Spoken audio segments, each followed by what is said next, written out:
tape. We'll get you that tape in a short while from now. Several officials have been arrested. We have the pictures of the officials. We will get you that in just a bit. But ladies and gentlemen, the next story we're getting to you is from Iran. Now, USAID. Now, we all know about USAID and how the US has funded regime change across the world.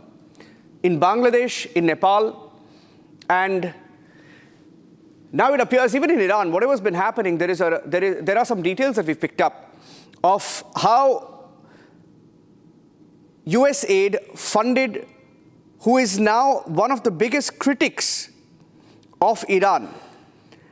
And her name is Masih Alinejad. Now, details show that over the years, USAID was used to send almost 1 million to this activist who's an anti-Iran activist, anti-Tehran activist, and received almost 1 million to talk about the different movements in Iran, including the hijab movement and most recently the protests across Iran.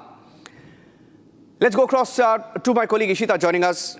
Ishita, what do we know about the funding? What do these documents show us? When we talk about US support for anti-Iranian voices, that is not something that's hidden from people around the world. But the big question is that support only coming in terms of words of solidarity, or is it also about monetary support?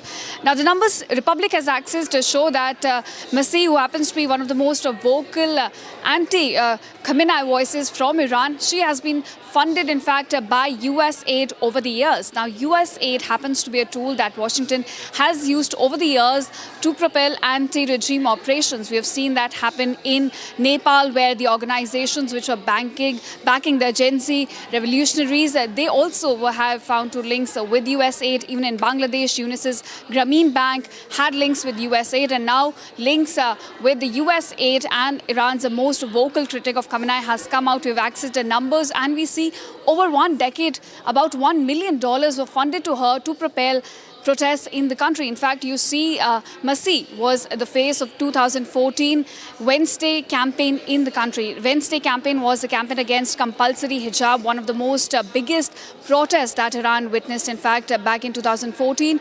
And she was the face of it, and she has been receiving money from Washington.